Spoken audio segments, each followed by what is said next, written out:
My name is Michael Noonan. I'm with the Foreign Policy Research Institute. I want to thank each and every one of you for taking time from your downtime to come here and be with us this weekend.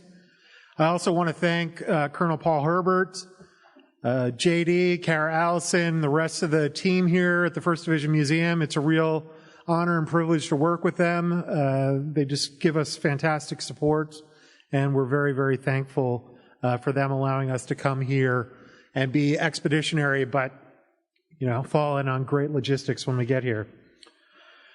A couple of administrative notes. Each one of you should have a packet in front of you. There are bios of both the speakers and the your fellow teachers here.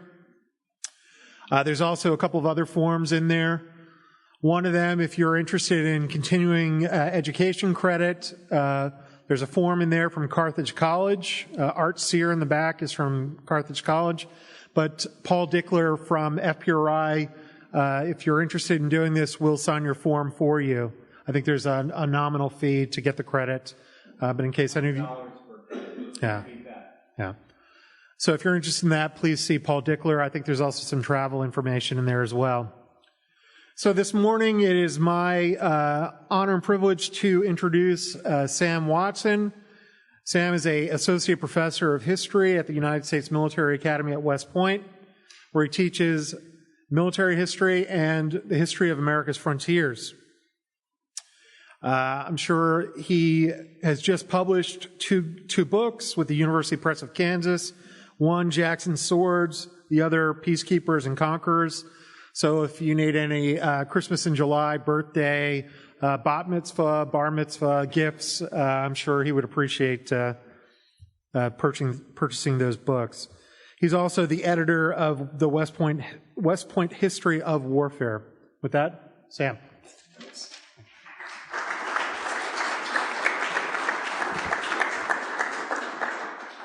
Well, thank you, Michael, and thanks to Paul, to Walter, to Peter, to JD, to Kara, to all the staff at both FIPRI and Continue. And thanks to all of you for coming here this morning.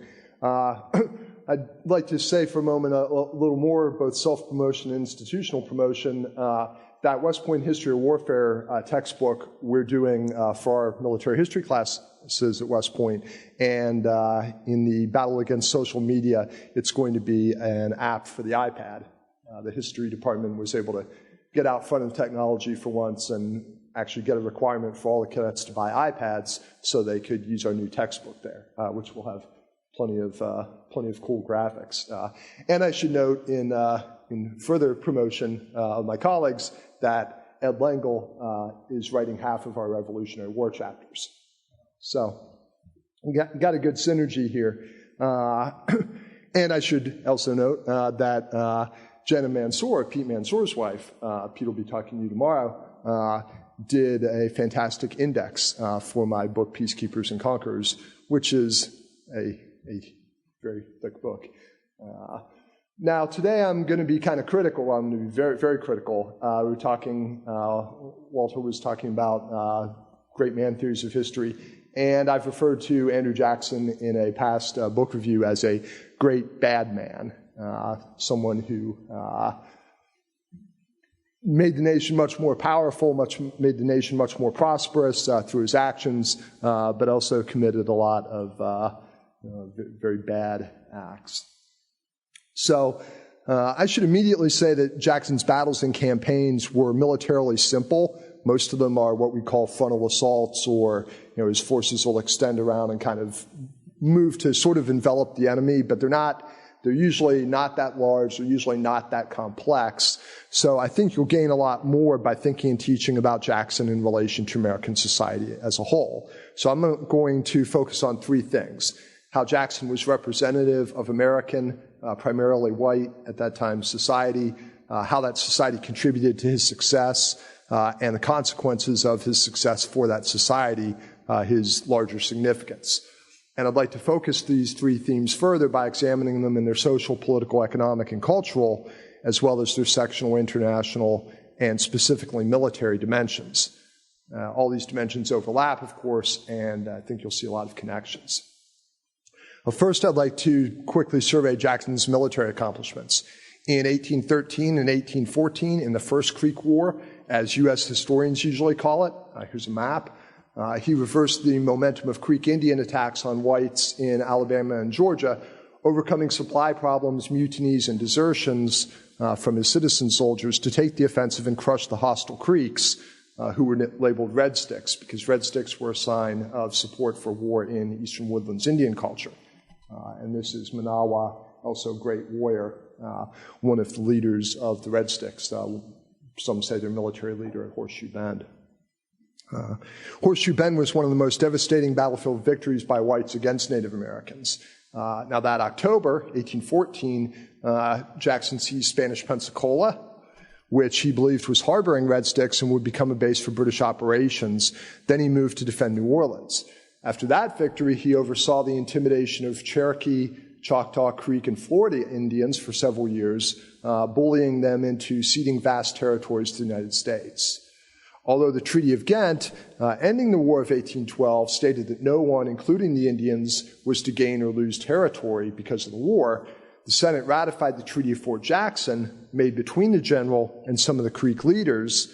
This is William Weatherford.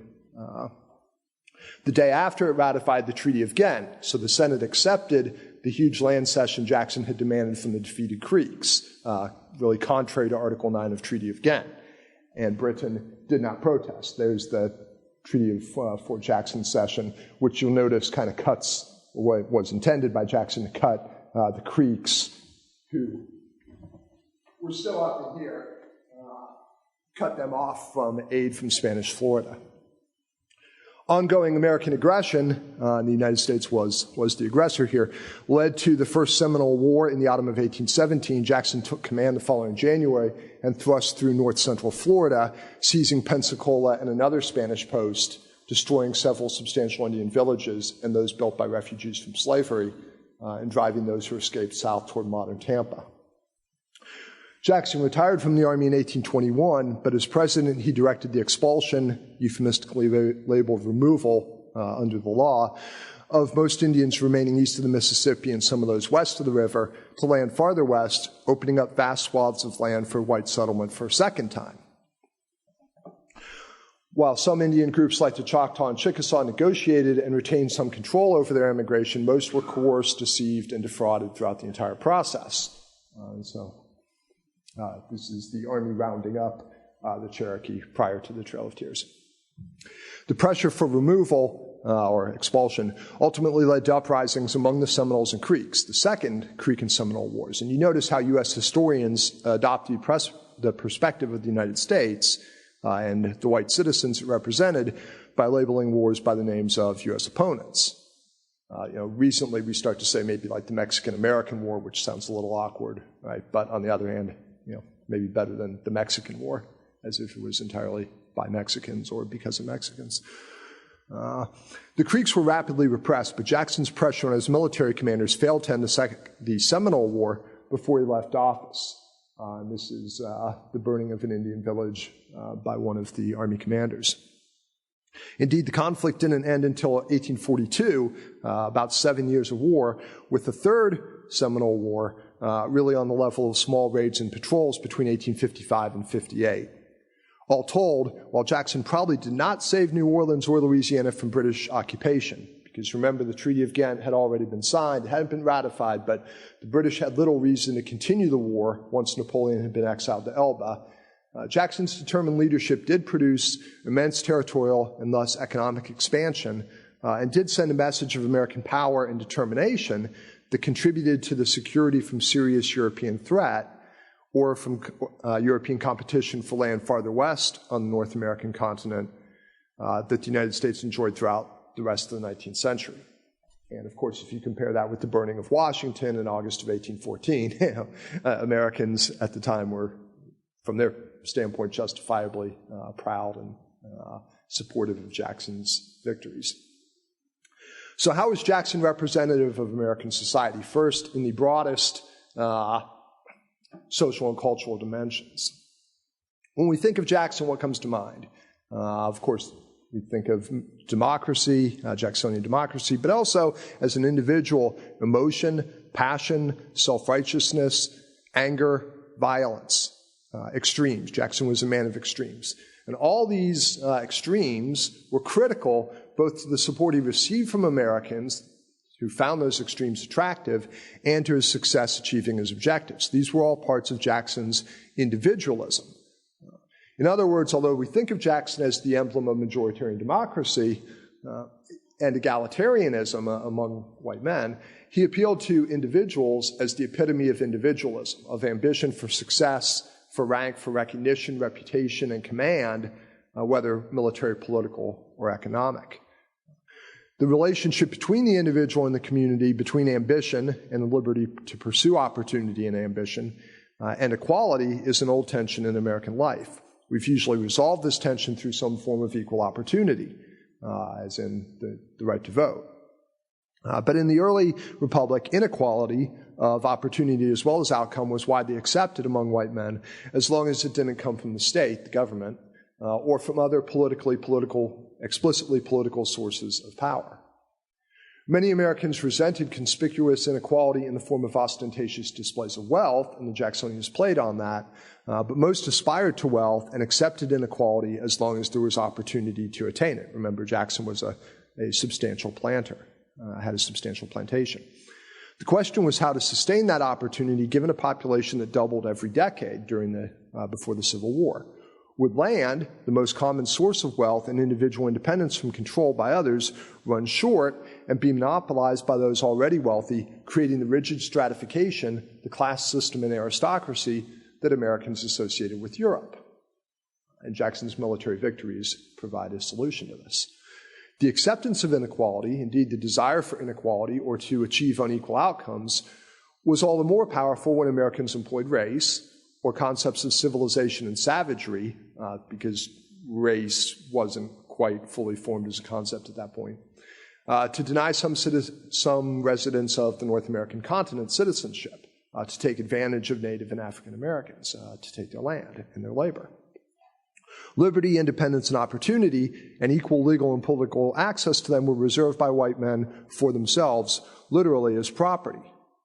Thus, Andrew Jackson could pursue opportunity and some equality of opportunity, at a minimum for land sufficient for an independent farm, for the personal, economic, social, and political independence of the white male farm owner, right? And these are the people who fight for him and vote for him. For those who define themselves as citizens at the expense of those they define as not being citizens. Edmund Morgan's intimately linked duality of American slavery and American freedom was alive and flourishing during the early republic and the age of Jackson. In reality, Old Hickory was something of an aristocrat. A crude one, but full of the sense of command and confident of his right to command. Jackson's personal politics actually shifted all over the map. The Jacksonian coalition, when he ran for president, was initially created by promising almost everything or anything to different interest groups, often in direct contradiction. It was not ideologically consistent as he ran for president. But Jackson fashioned himself as the embodiment of the American patriarch, the commander of men and protector, or self-proclaimed protector, of women and children against savage aliens.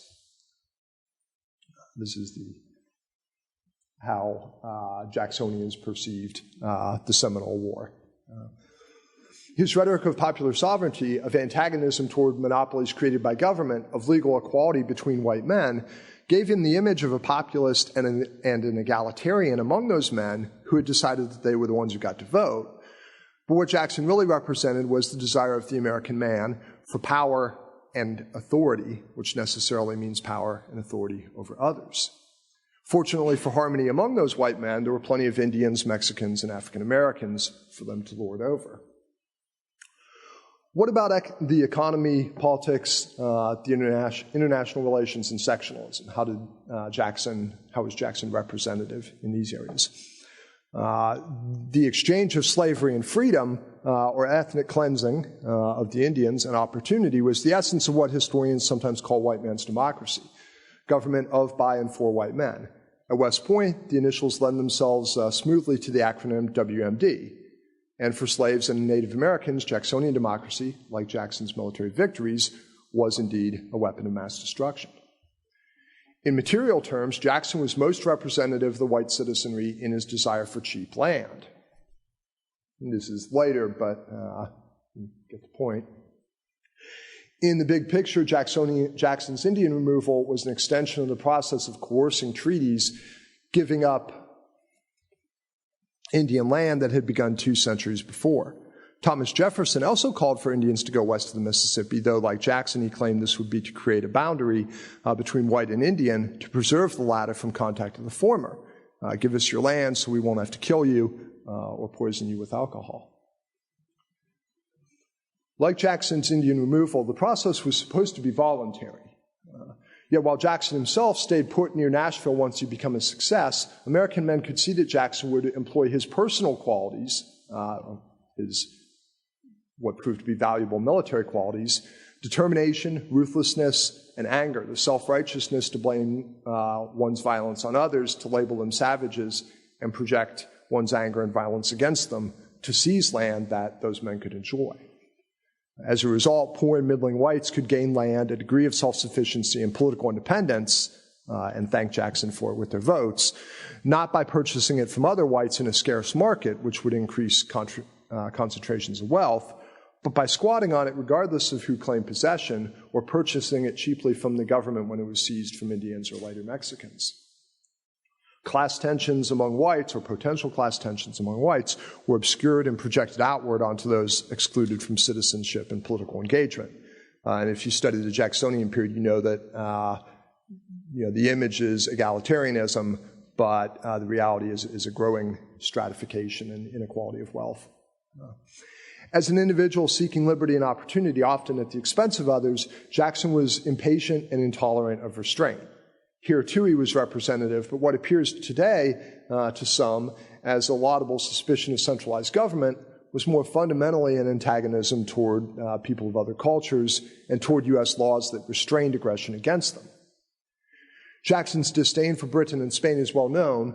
Much less well known, or obscured by the belief that he was an egalitarian Democrat, is his disrespect for the rule of American law and, as a military commander, for civilian authority, his disrespect for American constitutionalism. Though he held a national commission and claimed to be following President James Monroe's intent in seizing Pensacola, Jackson was representative of the 19th century American affinity for filibustering, which then meant private individuals and groups invading other countries with which the United States was at peace, contrary to federal law and international custom, like if we all decided we were going to get some guns and invade Canada on our own to take some of their land. Squatting on Indian land was essentially the same thing and was also forbidden by federal law, by the Trade and Intercourse Acts, as well as by treaties with the Indians. But as he made clear to the Supreme Court, Jackson didn't believe the U.S. was truly bound by treaties with Indians. Those agreements were no more than matters of convenience to him, ways to deceive his political opponents and soothe white conscience. And here he is manipulating his red brethren, or red children, more often as he called them. In 1830, the same year as the Removal Act, he pressed Congress to legitimize squatting. Squatting, again, means I just go on somebody's land or land that's not mine, and I live there. And if somebody complains, I tell them to get off. And the Preemption Act allowed squatters first right of land that they seized. The land was in the public domain. The Preemption Act essentially surrendered public regulation of the public domain, privatization for personal profit, whatever the cost to the national treasury, to Indian relations, or to respect for the rule of law. Part of all this was due to Jackson's personality, but Jackson ultimately saw himself as the tribune of the citizenry, elected or not, and was willing to make war on Spain, and indeed on Britain, without authority from Congress, and contrary to explicit presidential orders. Monroe told him not to attack the Spanish post, Pensacola and St. Mark's. In national security policy, as in the rest of his life, Jackson was a man of absolutes: absolute victory, absolute security. One last point is worth emphasizing in discussing the ways that Jackson was representative of his fellow citizens. Despite his threat to hang the South Carolina nullifiers in 1832, his nationalism had a strong sectional tinge. His conquest benefited the West far more directly than the Northeast, and the South most of all. His aggression against Spanish Florida was largely intended to secure slavery against flight and rebellion, whether inspired by Britain during wartime, by Spain's use of black militia to help defend its territory, or by the example of the Maroons, armed refugees from slavery who congregated in Florida, often in alliance with the Indians. This is some of the Maroons defending what was called the Negro Fort at the time against U.S. forces attacking them 60 miles inside of Florida in Spanish territory in 1816. The U.S. Army and Navy together destroyed the Maroon Fort and the U.S. Creek allies massacred the surviving Maroons. The same was true of the Second Seminole War 2 decades later, which many people called a, quote, a Negro, not an Indian war. Thus, although Jacksonians condemned the National Bank and internal improvements, surveying for canals and railroads and sometimes building roads, as government support for special interests, and they eventually did the same to tariffs, which were the principal source of federal revenue during the 19th century, the policies of Indian removal, preemption, and the Seminole War were just as much favors to economic and sectional interest, largely to Southern slaveholders, and were far more costly in blood and treasure. This is General Edmund Gaines, one of Jackson's proteges and subordinates in 1836, discovering the skeletons from Dade's battle, usually often known as Dade's Massacre, where the Indians ambushed a U.S. column. For a quarter century, Jackson assumed that Southern, and that ultimately meant slaveholding interests, were national interests, and only toward the end of that period did Northern leaders really begin to question the assumption. John Quincy Adams illustrates this trajectory best. In 1818, he supported Jackson's invasion of Florida and defended the general seizure of Spanish forts and his execution of British citizens. 2 decades later, Adams questioned the Seminole conflict as a war not for American security but for slavery, and that's the Adams we nowadays tend to like to think about. As teachers, you know how often, even today, we speak of Americans or Southerners in class, or our students speak of Americans or Southerners, but they're really referring primarily to whites. So people will say the South, and it really means the white South, especially in reference to the Confederacy. We struggle against that dangerous equation. Andrew Jackson played a significant role establishing it in our collective subconsciousness. Now, how did American society and politics and the international situation contribute to Jackson's success? Jackson clearly was a great man, had great qualities of perseverance, determination, had a powerful work ethic, but the situation also made him. Whether it's Old Hickory or Sharp Knife, Jackson and white men had a very mutually beneficial relationship, right? So that they support him because they see him or they see themselves in him. Sharing similar values, most of these self-defined citizens supported Jackson's objectives and only occasionally questioned some of his more unseemly measures. Ultimately, for most policymakers and the citizens who elected them, Jackson's political ends justified Jackson's military means. This synergy began with Jackson's rise to leadership of the militia in Tennessee before 1812, then provided him with the Tennessee Volunteers who served as the majority of his troops in the First Creek War, where he rose to fame. The Tennesseans saw a man who embodied their objectives and their self-image, a man impatient of restraint for whom personal ferocity, whatever its roots, went hand in hand with operational military ferocity and ruthlessness. The personal was the political and the military, and a majority of the citizens were happy that that was so. I should also note that Jackson didn't hesitate to draft militiamen, to conscript them, and that large groups of Tennessee volunteers went home when their short enlistments were up, and not a few deserted. Indeed, Jackson had 6 Tennessee mutineers executed by firing squad 6 weeks after his victory at New Orleans. Jackson benefited further from the operational autonomy in campaign planning and execution, usually granted to military commanders during the early republic. So this is sort of a matter of civil-military relations. And this discretion, as it was often known, had multiple sources. Socially and culturally, most policymakers were gentlemen or aspiring gentlemen like Jackson himself. And accepting the independent judgment, sometimes referred to as a matter of integrity, of a leader was an essential element in the ideal and practice of gentility. I respect and I recognize your autonomy to make decisions as a leader, and you respect and recognize mine. And we don't get into it unless there's some significant policy difference. Long distances and the limitations of communications technology also played a significant role, making it impossible to act quickly while communicating back and forth with Washington, which commonly took as much as 2 months to get a message and a response from the southern frontier. Under those circumstances, genteel civilian policymakers gave genteel military commanders the autonomy to execute plans as they saw fit.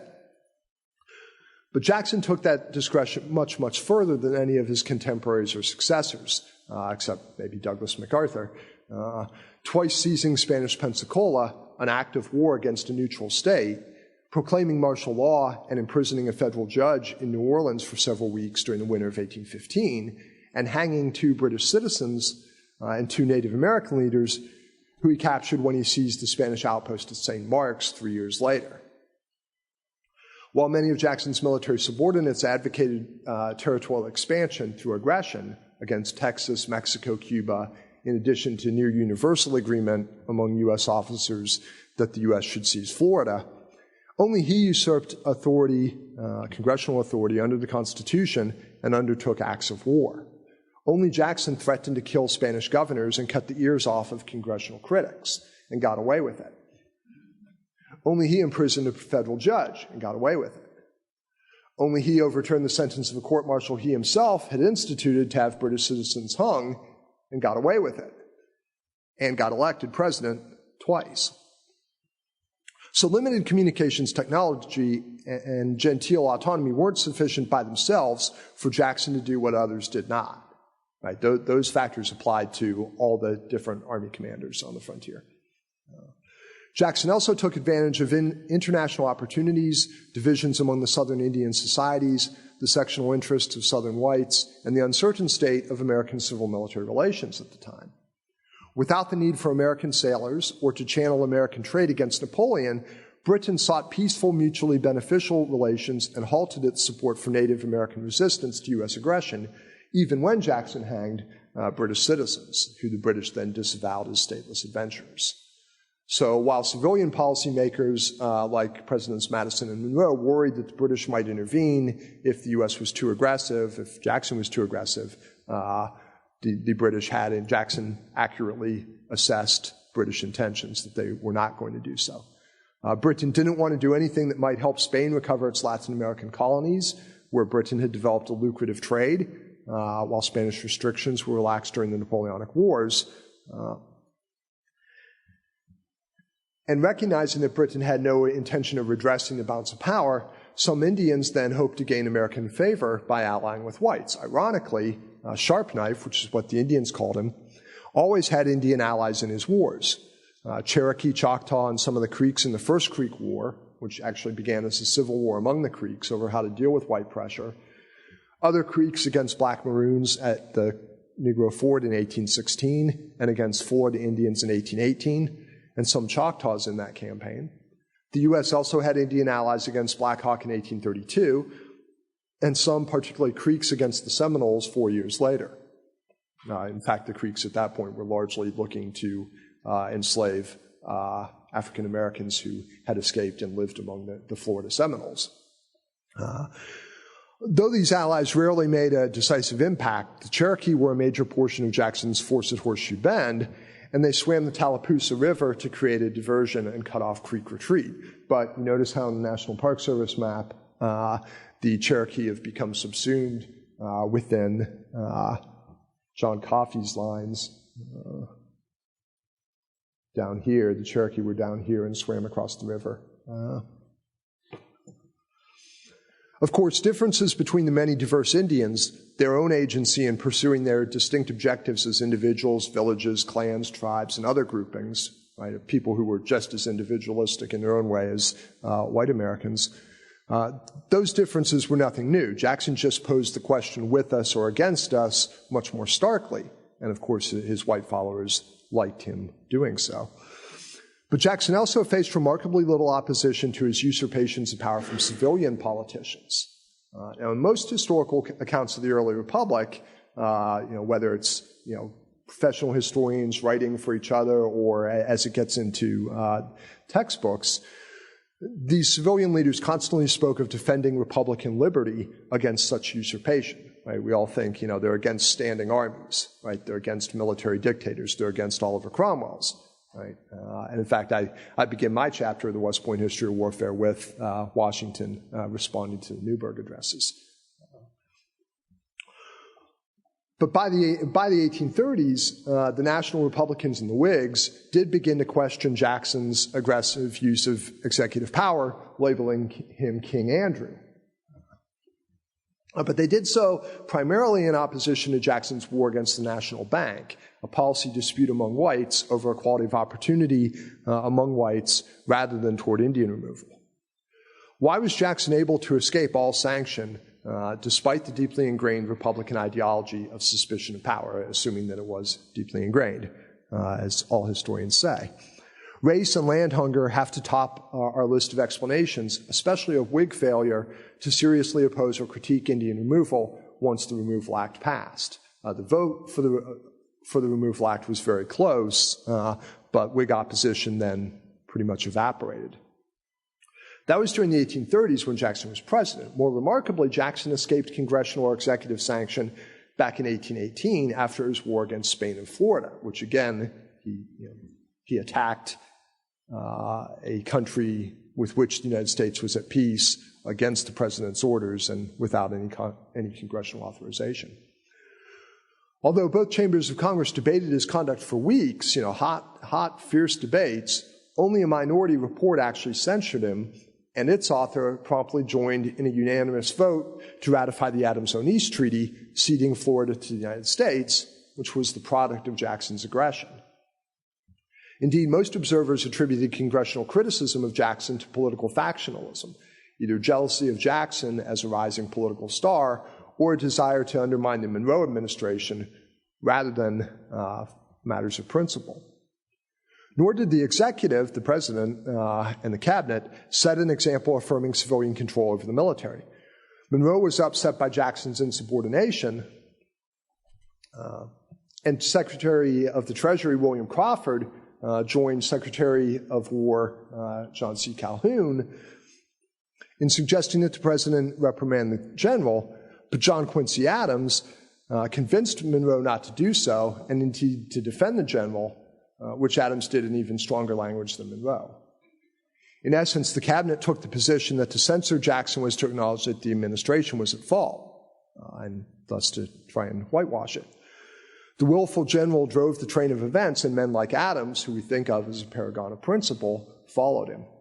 Sadly, Crawford probably only sought Jackson's censure because of his disputes with the general during Crawford's time as Secretary of War in 1816, and because Crawford hoped to undermine potential presidential rivals or to challenge Monroe in 1820. And you can look at Crawford, and he seems like he's trying to defend the Cherokee back in 1816 against Jackson, but then you look deeper, and Crawford seems to be aligned with the faction of Georgia politicians and land speculators who are looking to keep Cherokee land off the market to keep land prices high. So no one really escapes some guilt here. Now, what did Jackson contribute to his own success? Some of you have been waiting for this, I'm sure. But I do think, right, I do think, again, his victories are not that, his battles are not that complex, right? New Orleans, defensive position, enemy attacks you head on, you shoot them down. You can get really nitty-gritty, but assuming we're not going to do that. I think it's important that we remember that Jackson didn't do what he did for good or ill by himself, and everything he did wasn't good. Jackson had help politically, and he had help militarily. We can say that he as an individual was exceptionally angry, self-righteous, ruthless, and violent, but he played to a racism, land hunger, and disdain for restraint and anger, self-righteousness, ruthlessness, and violence that was common among white men in America at the time. Both leader and followers benefited enormously. As I said earlier, Jackson embodied what other men wanted to be. He took determination and perseverance to levels of bloodthirsty ferocity. Remember, he actually said, he heard that a senator was criticizing him over invading Florida and said, or perhaps this is apocryphal, but Even if it's apocryphal, people believe that he had said that he was going to cut the ears off a senator. Right. There was undoubtedly something very personal in this, but other men could enjoy Jackson's extremism vicariously without having to bear its emotional burdens directly. The will to compete and to triumph is deeply ingrained in our individualistic society, and Jackson's willpower proved magnetic. Whether it was personal magnetism, his very real ability to speak in a genteel idiom that recognized the contributions of others, or duplicity in some cases, or the fear that his ruthlessness inspired. Right? It's always hard to tell with Jackson. Are people attracted to him, or are they afraid to disagree with him? Jackson was remarkably successful gaining Indian allies, a paradox that their material interests seem inadequate to explain. His efforts to draw troops from all the ethnic and cultural groups in New Orleans, which demonstrated his magnetism, diplomacy, and some duplicity, were important, both as cause and example to the growing attachment of the large French population to the United States. Turning specifically to the military dimensions of Jackson's success, his will and his determination, like those of George Washington and I'll also cite Anthony Wayne, were important, especially for overcoming logistical problems. Right? And Ed talked about Valley Forge. Jackson has his own winter of disquiet in 1813 and 14 when he's down in the Creek country and troops are deserting left and right, and he's down to about 130 troops at one point. Can't get any supplies in. And his will and determination was important for dealing with that lack of motivation among many of his troops. Like Washington, Wayne, and Winfield Scott, Jackson paid great attention to logistics, to supplies, and he showed both patience and audacity when appropriate. Though shortages delayed his offensives early in 1814, and again 4 years later, they did not halt his campaigns. This isn't to say that Jackson was as capable a logistician as Anthony Wayne, who, if you study Wayne's papers, was very, very constantly absorbed with and thinking about how to supply his troops against the Indians in Ohio during the 1790s. Nor was Jackson as thoughtful as Winfield Scott, but he didn't run about heedless of his supplies, as one might expect given his volatile personality. As full of anger as Jackson was, he was able to store up his anger while preparing to strike, making for more powerful blows when he did. Old Hickory probably gained fewer admirers by executing a Georgia militia man for mutiny. This is actually another version of the earlier, they call these coffin bills, made by Jackson's opponents in 1824 and 1828. But his determination to stay in the field despite illness and a bullet in his shoulder from Thomas Hart Benton from a duel, or actually a brawl, that they had fought right before the campaign began. That determination set an example that helped sustain and rebuild his ragged army during the dark winter of 1814. When that was insufficient, Jackson didn't hesitate to pit militia and volunteers against each other. Indeed, he threatened to shoot citizen soldiers who wanted to go home on no less than 4 occasions in the single month of November 1813. The closest he himself actually came to personal physical confrontation during the Creek War. And Jackson never got wounded in combat against the Indians or the British. He got wounded in combat with his future political ally, Thomas Hart Benton, who, of course, liked the idea of taking lots of land from the Indians out west. Jackson's anger enhanced the speed and aggression, today we say the violence of action, of his operations when he struck. He always paid close attention to the security of his troops on the march and in camp, gave them detailed instructions so they wouldn't be surprised. He's showing the same kind of work ethic, some of the attention to fundamentals, although he wasn't really much on training troops. He, like his troops, was eager to take the offensive, and he carefully planned his deployments and operations.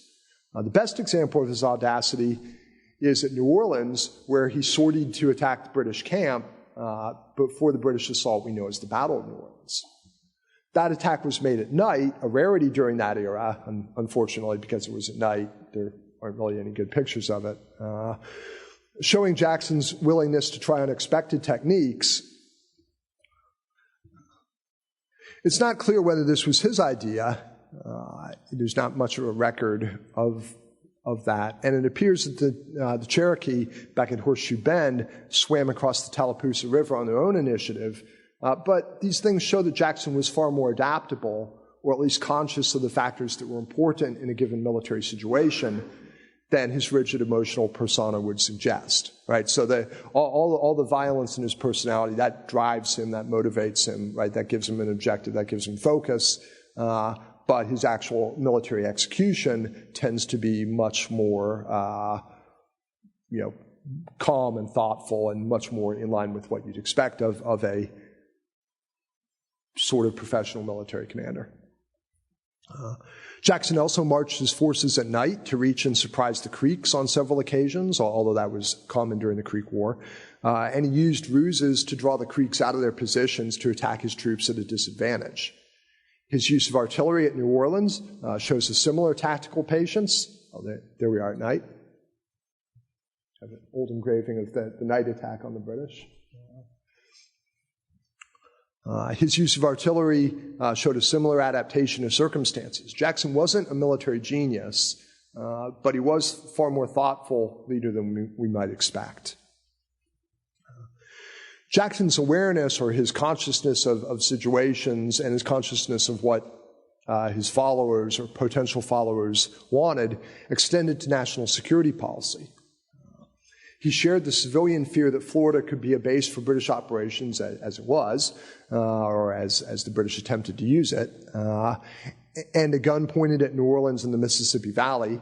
And he shared the civilian anxiety that British merchants held too much influence over the Indians of the upper Mississippi and Missouri, out west, farther west.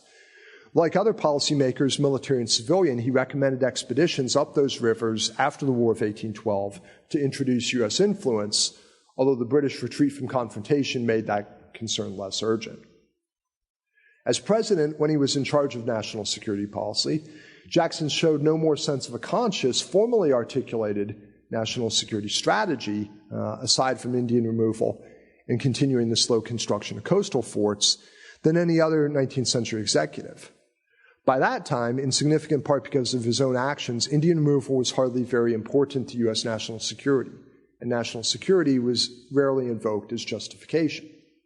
Indeed, in 1836, Jackson may have been a bit overwhelmed in his last year as president by simultaneous crises in Florida with the Seminole, the Cherokee country, and along the Texas border, which may help account for his impatience toward his military commanders that year. It might be said that his generals moved slowly in Florida, but they faced an enemy that was less willing to stand and fight than the Red Sticks he fought in the Creek War or the Florida Indians during the First Seminole War. Now, what were the consequences of Jackson's military leadership? Some of them will surprise you. First, the military consequences, advancing and confirming military professionalism rather than the citizen soldier that we associate him with. And this is a big part of my work.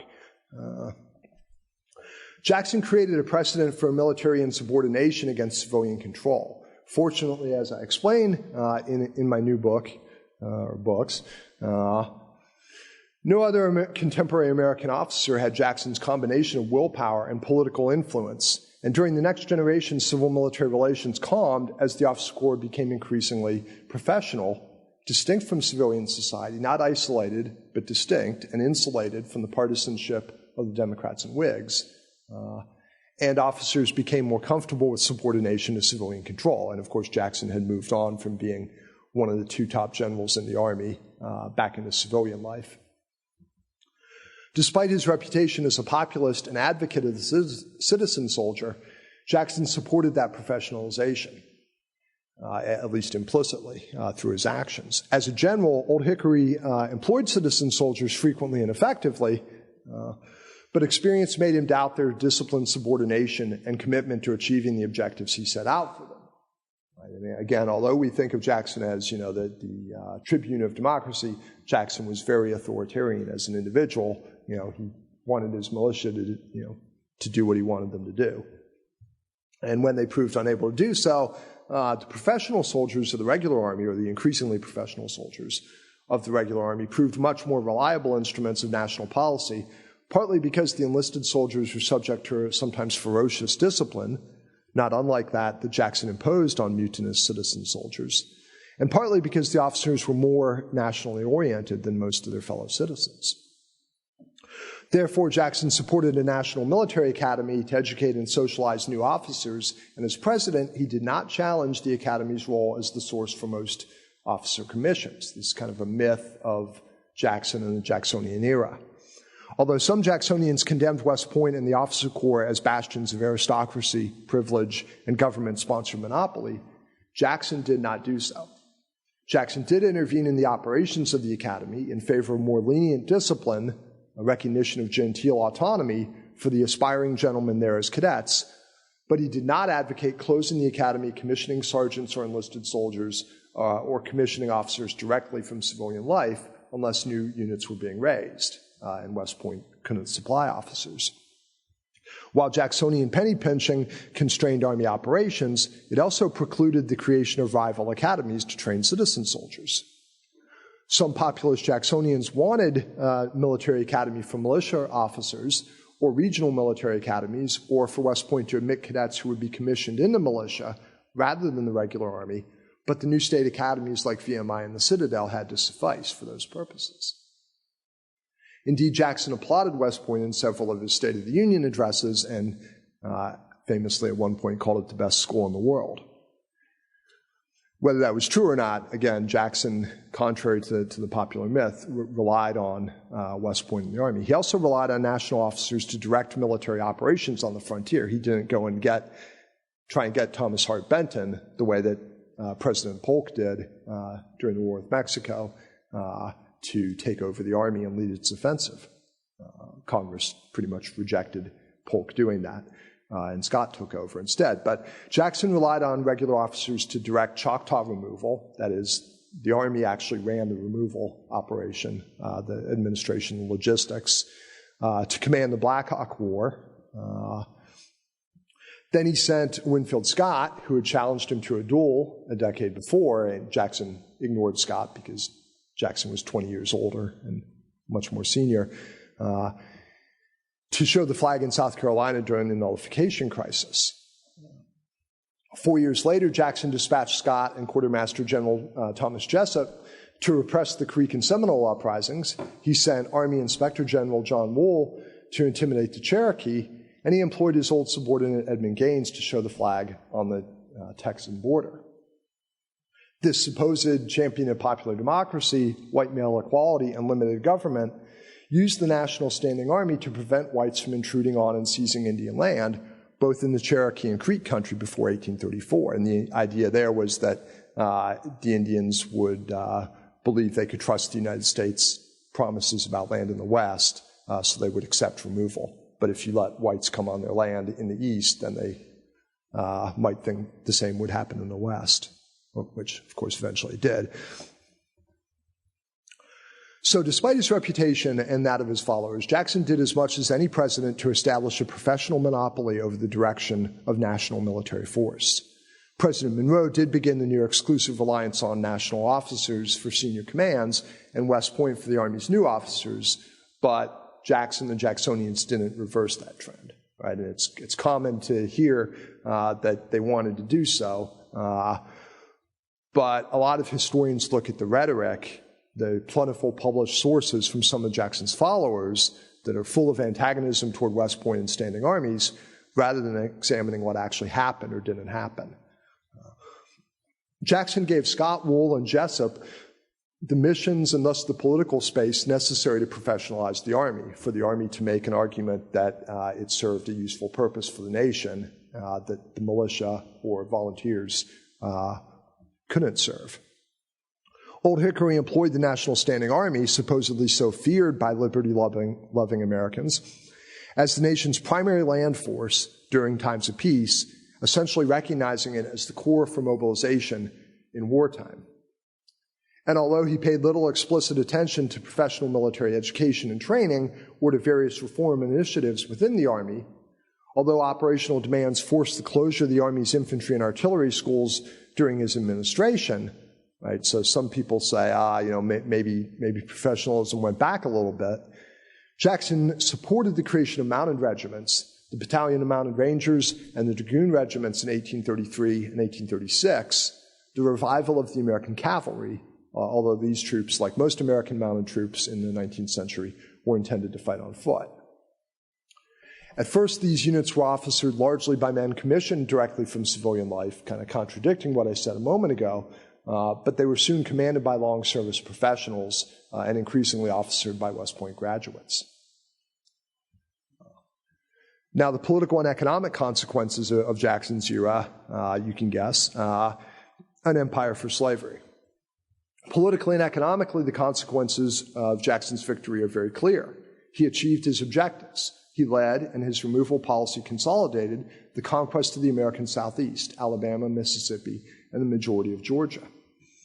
This was very clear to contemporaries, which is why he won the electoral votes of the southern and western states so handily. Indeed, historians have often identified Jackson's 1828 victory as the backlash of the South, and to a lesser extent the West, north of the Ohio, against the supposedly more activist government espoused by John Quincy Adams. Of course, war and conquest are the epitome of activist government, although many Americans seem to forget that today. Jackson did appeal to many in the Northeast, in the cities. He had to do so to put together a winning coalition, and here, too, the promise of individual opportunity and freedom from restraint proved attractive, right? Psychologically, even if nothing would come of it materially. Nevertheless, although there were plenty of national Republicans and Whigs, his opponents in the South, Jackson's Democratic Party dominated that region and the West in presidential contests until the rise of the Republican Party split the coalition of South and West in the 1850s. Thus, one major consequence of Jackson's military victories, right, because the military led to the political, right? He would never have been president had he not won the Battle of New Orleans. One of the major consequences of his victories was to expand and strengthen the grip of slavery on American politics and the federal government. Remember that he appointed Roger B. Taney, the author of the Dred Scott decision, as Chief Justice of the Supreme Court. Now, a Whig president would not have done that. Jackson and his followers contributed mightily to aggravating the racism in American politics. His actions showed that racism was, for them, for the whites who decided that they were citizens and they would vote, racism was an effective solution to white demands for opportunity, and violence was an effective approach for them to cultural difference. This is actually Richard Mentor Johnson, who was actually one of Jackson's Whig opponents, the vice presidential candidate in 1836, who claimed to have killed Tecumseh, and that's what the picture shows. But it kind of makes the point even better that the Whigs actually, when they finally beat the Jacksonians in 1840, they were running William Henry Harrison as the victor of Tippecanoe, in which U.S. troops took the offensive against a village of Indians who were not actually at war with the United States. Sharp Knife, so often savage himself, would lead other whites in claiming they had to defend themselves against black and Indian savagery. For decades, indeed for more than a century, Jackson's Democratic Party won elections by appealing to racism and condemning abolitionist racial integration and equality, often using violence to maintain white supremacy, even against other whites. Jackson's area of freedom, as he called it, was also an empire for slavery built by ethnic cleansing. You can see here the expansion of slavery during the Jacksonian era. Jackson's military victories led to political popularity, which led to electoral victories, which led to divisive policies, which led to the formation of the second party system. Right? When Jackson was a general, the Federalists had disappeared, and it was really just the Jeffersonian Republicans, and they had divisions among themselves, but hadn't really hardened into two parties. Certainly, there were many other factors involved, and a party proclaiming Jacksonian policies and principles would probably have developed without him. These were popular policies, or certainly principles among Americans, or among the voters. But Jackson was the catalyst. His will, his anger at being frustrated, made him a candidate, despite advanced age and the poor health he had endured since the Creek War in 1828. Right? Probably most other men would have said, "Okay, I tried. I lost. Adams and Clay, messed me over in the corrupt bargain, but I'm going to retire now." But Jackson, there's an old book, like 1958 book by Curtis called Andrew Jackson and the Quest for Vindication. Right? And Jackson, he knows he's right, and he's going to make sure he's right. Without Jackson, the National Bank would probably have survived, and there would have been a tighter credit and less of a land boom during the 1830s, and probably a less devastating financial panic and depression at the end of the decade. But two decades of economic instability pale beside Jackson's contribution to the American culture of violence, and this is what I want to conclude with. Socially and culturally, Jackson reinforced the values and the worldview that won him followers: disregard for law and other forms of collective restraint, and a willingness, even a self-righteous eagerness, to use violence to get one's way. Like other frontier heroes, Jackson was first and foremost a killer. And his prowess as a killer and destroyer, telling other people to kill, is why many people admire him even today. I mean, we probably all know students who love to tell the stories about Jackson, getting shot and, just standing there and then shooting his enemy in the duel. And it sounds really cool, but, we might want to think a little more about that. No one admires Jackson as the man who created a sound financial system. No one admires him as the man who freed the slaves or advanced civil rights. His armed robbery made the United States much more wealthy and powerful. In other countries, and among some of the Whigs, we'd recognize Jackson as a military strongman. In Latin America, we'd say Jackson was a caudillo, who would never have been president without his military victories. Even today, 150 years after the end of the second-party system and slavery, in a society that proclaims formal legal equality for almost everyone, Jackson leaves us several damaging legacies. An admiration for the power of the will that converge on the irrational, an admiration and a tendency toward absolutist thinking, all or nothing, with us or against us, an affinity for violence rooted in absolutist thinking and a desire for absolute liberty from restraint. In other words, Jackson contributed mightily to American chauvinism, violence, and militarism. But remarkably, this is not the kind of militarism that Jacksonians and other Americans of the early republic feared, or that Ed talked about in terms of George Washington and the Revolution. This is not the classical European militarism of the standing army oppressing the people, founded on an aristocratic desire for glory, leading armies to their deaths. If anything, the professional standing army that Jackson bolstered often served to restrain the excesses of individualism and the extremes of racism, as in its contribution to defeating the slave power during the Civil War. But in the United States, that army serves the popular will, democratically expressed through majority rule and constitutional process. Sometimes, despite all our checks and balances, Jackson's grim visage still stares through. Thank you.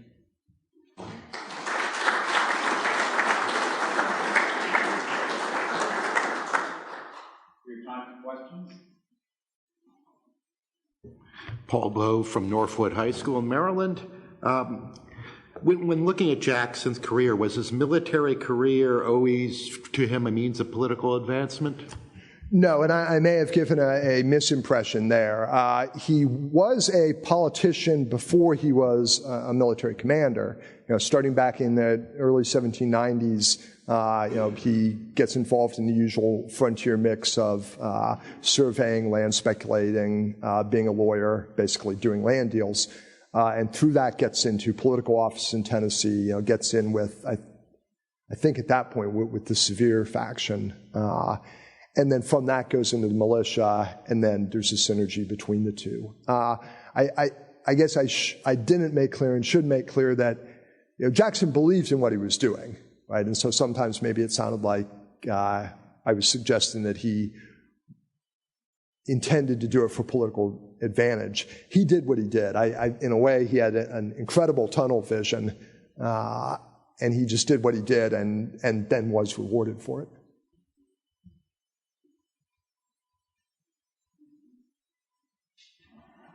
Rich Acquitelli from Rocky Point, Long Island, New York. Was Jackson really moving the Indians for their own survival? I mean, was the feeling that they were going to be gone if he did not move them? I mean, in terms of with the feeling with the martial court and let him come down here and force it himself, that sort of thing. Well, that's certainly what he said. I mean, that's what white American political leaders generally said was, the Indians are being corrupted and gradually destroyed by contact with whites.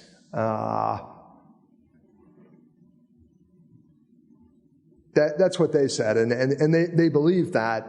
On the other hand, there are other people who said, maybe if we don't take their land, maybe if we don't press on them constantly, we won't destroy them. We can push them out of our way so we don't feel like we have to kill them, or we can kill them. Either way, it's really us doing it, not them. Other questions?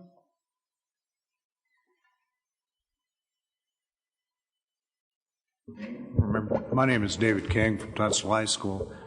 I had the impression that Jackson did not support the academy, but that may be mistaken. Was there a conflict? Did he force Thayer to leave, or was that the issue? He did not force Thayer to leave. Thayer resigned from the superintendency. Sort of requested a change of station, which was granted to him. And Thayer then went on. He stayed in the Army and served another 30 years designing and overseeing coastal fortifications. That was the dispute I mentioned about the discipline. Thayer had a really rigid discipline. Jackson felt that these young, aspiring gentlemen, individuals, right, people who should respect each other's judgment and opinion, that they should be allowed a little more freedom. So it was really more an internal policy dispute. But when it came to, is West Point going to supply officers, or are we going to have half of the officers come from the militia, or are we going to get rid of West Point and have all the officers come from the militia? Jackson, if only by doing nothing, supported the academy. When they created the new mounted regiments, the mounted rangers in 1832, they officered them from civilians. But then when that unit became the 1st Dragoons the next year, a lot of those officers resigned and West Pointers came in, and the unit became more like most of the regular Army. Paul Dickler, FPRI. When you see a lot of top 10 presidents lists, lots of folks still put Andrew Jackson in the top 10, and it would be hard after listening to your talk. It would be really hard to put Jackson anywhere near the top 10, perhaps more likely bottom 10. What would you say to your critics who take the opposite view? Well, when people do the top 10 list, there's some people do their top 10 list on, who do I like, who kind of fits my policy, vision for the country. Some people do their top 10 lists on, who was morally good or morally bad, right? And some people do it in terms of effectiveness, right? And Jackson was very effective, and so that's why I think he gets in top 10 lists. I'd like to think that people don't put him in the top 10 list because he, contributed to the extension of slavery and, and killed a lot of Indians. So I assume it's because of his effectiveness. Kind of the same thing as James K. Polk, who's a very effective president, but he's effective at taking a lot of land from Mexico. Right? And we can't go back on these things, but at the same time, as a nation, it's, we should recognize when we've, done wrong in our past. P.J. Shigan from the American Academy. I wonder if you would fill in a little bit more as to what you see the importance of Jackson's kind of recognition that he thought the conventional method of service academies should be the way to become an officer and so forth. How did that influence American history once that pattern kind of received some approbation from him and it became kind of established? Could you then make some relationships about the importance of that direction? Well, in the early 19th century and on even into the Civil War, citizen soldiers, they're often noted for their motivation, but not necessarily their expertise. And particularly, they often have problems with logistics, administration. They're very disorganized. They also did have a record of often running away in the first engagement in kind of each particularly Indian war. So the more professional military officers, and they weren't, really perhaps truly professional at that point, but they're becoming more professional, because they're dedicating their careers to this. They, at least gradually through experience, become more expert in particularly administration, organization, logistics. You could probably also say in drill and troop training, in the sense like if you think the beginning of the Civil War, the volunteer regiments, they're all looking for West Pointers or people who've left the Army to come and command or at least train their units. So what you get out of that, particularly in Mexico and then in the Civil War, is a force that was much better able to supply itself and thus much better able to project power. If you compare the War of 1812 and how essentially the U.S. can't get more than like 20 miles into Canada, right? Despite this supposedly hundreds of thousands of militia, right? And before the War of 1812, Jefferson says, conquest of Canada will be a mere matter of marching. And Henry Clay says something very much the same. And then the militia won't go into Canada. They can't supply hundreds of thousands of militia. The U.S. armies in the War of 1812 are only, like 5,000 soldiers in each force. So in the War of 1812, actually apart from Jackson against the Creeks or William Henry Harrison against Tecumseh, the U.S. is a total failure in power projection in achieving its strategic objectives offensively. The U.S. does okay in 1814 at Fort McHenry, or Lake Champlain, defending itself, right? And the British kind of figure, hey, this isn't really worth it, and we can make peace. But if the U.S. does want, as the citizens wanted, to seize lots of land, to expand, it needed to have a much more effective supply capability. And you see that in Mexico. Sometimes we think, well, it's because they have steamboats, they can go to Mexico, or it's, but the staff officers who were these professional officers who were increasingly educated at West Point, they proved much more capable. And then you see the same thing in the Civil War, where the American armies are, many times larger, and the officers don't have much experience in maneuvering those armies, right? So, because the army before the Civil War was so small, so they don't have that kind of experience, so they have trouble actually maneuvering their armies on the battlefield and sometimes between the battles. But on the whole, they really never have, significant supply problems, and the United States is able to move into the Confederacy and destroy the Confederacy, I would say, much more quickly as a result of that. We like to think of the Civil War as, the United States has a huge advantage in material and manpower.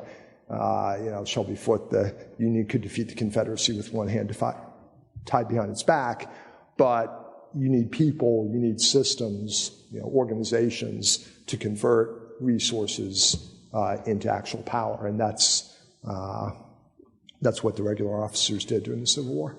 Do you see it as a social issue as well? For example, developing a class of persons, that you think about the military class in the South and things like that? Does it have any implication there? I would say not so much in terms of West Point. I mean, you can look even today, there are certain names that reappear. I think one family in Arizona, I had cadets from that, like 4 different cadets from that family in my classes over, a 10-year period. But I would say the military as a class in the United States is a very small class, and partly because of its self-restraint and partly because of the power of the society as a whole has not been a problem since the early 19th century. The South, as a military leaders in the South, there they were usually, the planters and the military leaders were kind of one and the same, as with Jackson.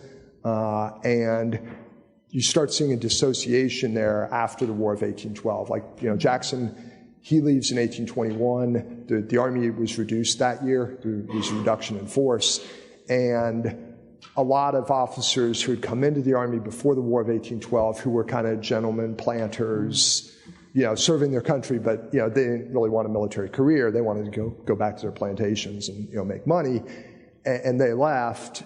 And so you got kind of a career specialization among those who stayed in.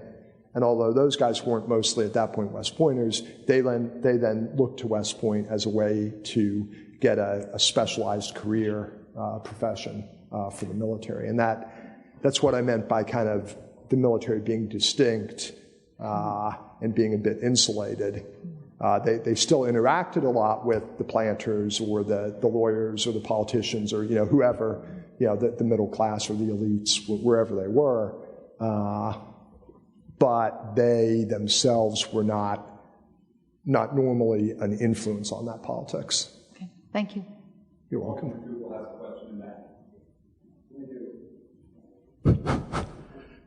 There we are.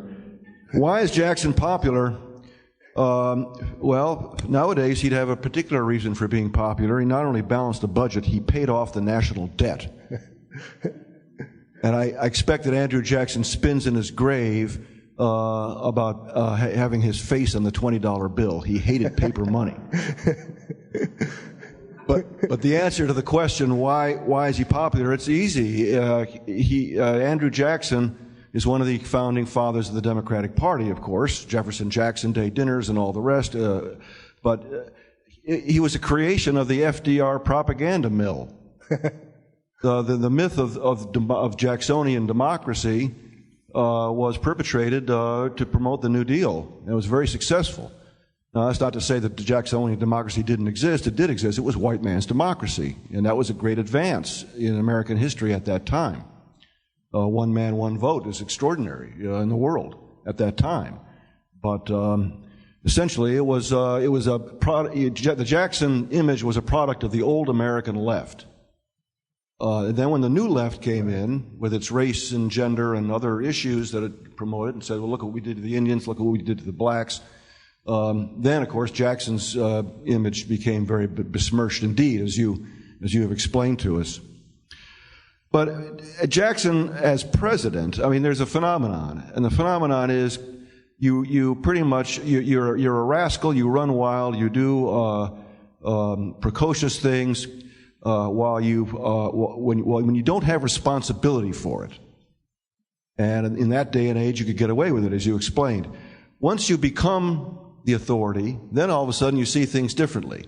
You remember in the 1990s when Clinton was known as this very anti-military draft dodger and all the rest, and then I think it was Madeleine Albright who said, "But Mr. President, there's the Air Force flying overhead. They're yours now." And all of a sudden, Clinton began slowly to find uses for the U.S. military. Jackson, I think, was probably the same way, because as president, it's my understanding, he pursued a very prudent foreign policy.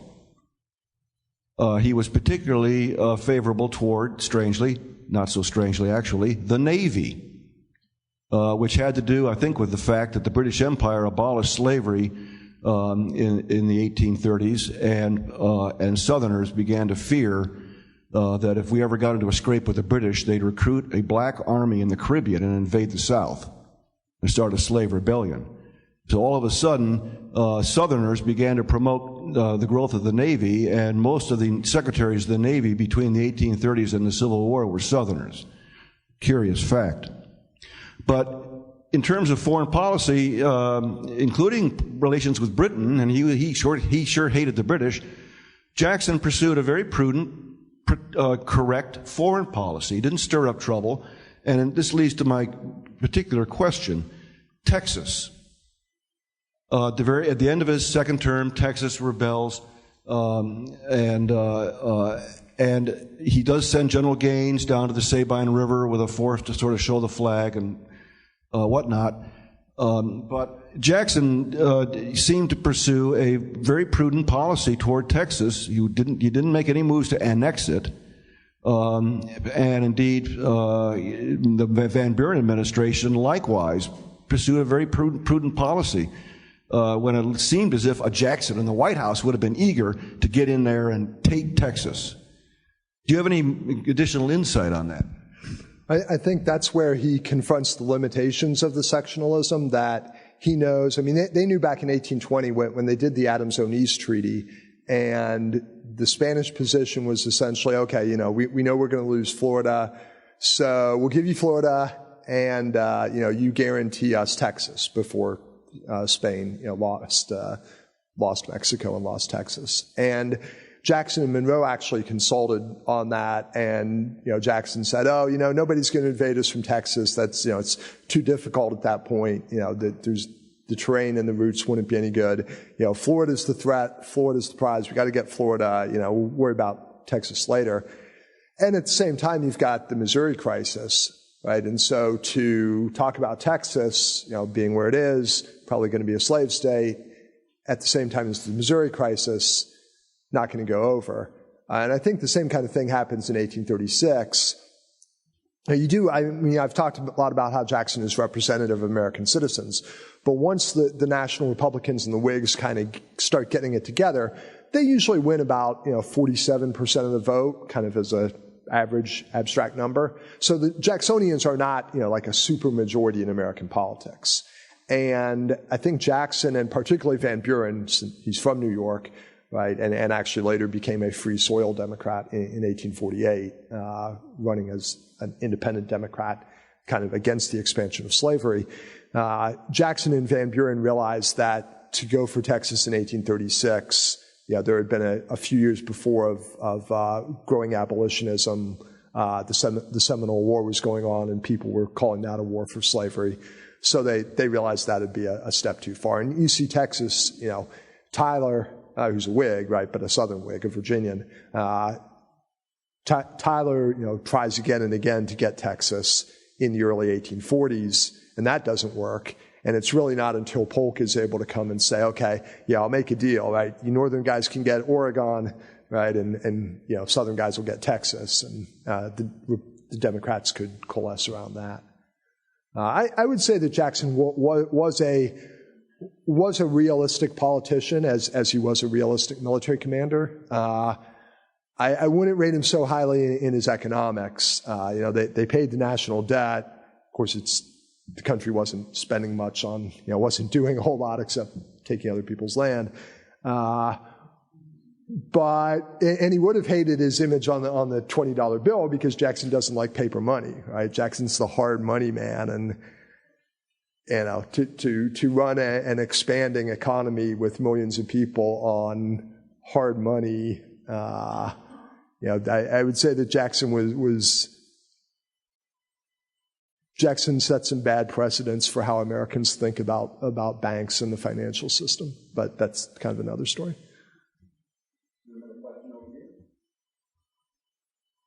Yeah, Bruce Thames, Westwood High School in Westwood, New Jersey. Andrew Jackson, in my class, we talk about him and the four other great figures of that period, Clay, Calhoun, Webster, and then the Federalist John Marshall. Based on the fact that Jackson had no education, had a limited upbringing, how was he able to control, these four men and these relationships? Because they really shined everywhere else but in their relationship with Jackson. So how was he able to step on the Chief Justice and say, I'm not going to do what you say, and get away with it? So what of his leadership traits would you say caused him to be able to do that above all these other folks? Well, I don't know if I'd call it a leadership trait. Again, I'd say kind of that tunnel vision, I'm right, I'm going to do what I'm going to do, and I'm going to run over all opposition. Which again, is why a lot of people admire me even today. But then if we think about the results of him running over all that opposition, we might want to question whether it was good. The Supreme Court in particular was not really in a position of much power at that point. It was still a fledgling institution, didn't have the legitimacy it's come to have. And this is the age of, Marshall had made a series of decisions, or the court had made a series of decisions back around 1820 that had made it very unpopular, particularly in the South, not specifically about slavery, but, that seemed to enhance the power of government or potentially enhance the power of government, which could then be a threat to slavery. So at that point, really, the Supreme Court was distinctly secondary to Congress and the president. And the Supreme Court's authority, in some measure, does ultimately rest on its legitimacy rather than, it doesn't doesn't appropriate money. It doesn't command the armed forces, right? People have to think, the Supreme Court has spoken.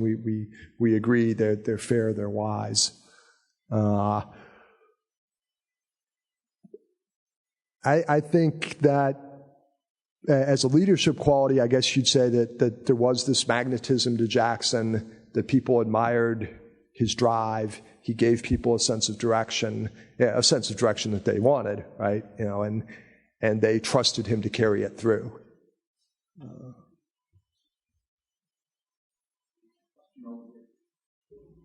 Hi, I'm Jeff Bertrand from Muskego, Wisconsin. I just had a quick question about one of the things that you mentioned even before you started your presentation.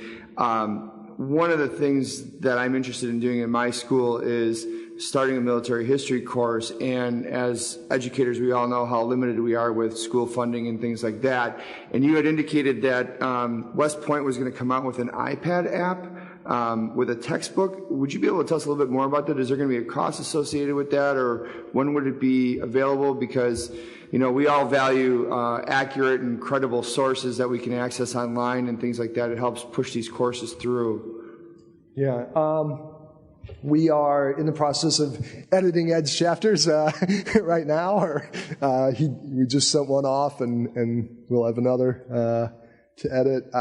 We're intending to use it this fall. All the cadets, all the senior cadets have to take 2 semesters in military history. And about every 10 years, we create a new textbook, one way or the other, for them. And so I guess they call it the beta version, the test version will be for this fall and then in the spring, and then we'll get it up again. And I think it'll be on the iPad that the cadets have. I don't know whether people outside West Point will be able to buy it, before, it might be another year or so. But I think the idea is that it'd be, like a $5 app that you just buy on an iPad. So it would be something that's available to the public too? Yeah, probably not this fall, but maybe in a year or two. Okay, great. Thank you. You're welcome. One last question? Do you have a microphone? I might just say a word about John Marshall and Jackson. The nullification crisis, when Jackson sent troops to South Carolina, was a seminal event for John Marshall. Marshall at that point became almost a worshiper of Jackson in that respect. Second point I would make is that the saying after the Cherokee decision, John Marshall has made his decision, let him enforce it, really not something that Jackson said. Right. That was put into Jackson's mouth by Horace Greeley in 1856. Long after Jackson had died. It's something you probably all teach in classes, but Andrew Jackson never said it. And the relationship between Marshall and Jackson really was one of genuine respect. Jackson gave the obituary at Marshall's funeral, glowing statement concerning the contributions of John Marshall. So the relationship between the two really was one of genuine respect, but the nullification crisis and Jackson's response to it, crucial. Yeah, the nullification crisis is interesting because, it helps to cement the image of Jackson as nationalist. And I guess part of the implied point of my talk is he was a nationalist, but his nationalism ultimately, had a certain character to it. I mean, of course, it was a white nationalism, but even if we say, okay, that's the way it was back then, his nationalism ultimately definitely came from the South and benefited the South. And I think he, with nullification, he was kind of shocked. It's like, hey, look, you guys, after all I've done for you, you're going to challenge, me and challenge the nation, and Jackson didn't like being challenged. So his reaction to nullification is both principled as a matter of nationalism, also very personal as a matter of being challenged. It is interesting to speculate with Jackson as with Jefferson. How would they react in 1860 or 1861? Jackson might get incredibly angry at the secessionists and want to go hang them all the way he wanted to hang a lot of people. And in that sense, I guess I'd be happy to have Jackson on my side if I could get it, if I could get him to restrain himself and not kill everybody. Thank you. Thank you very much, Professor.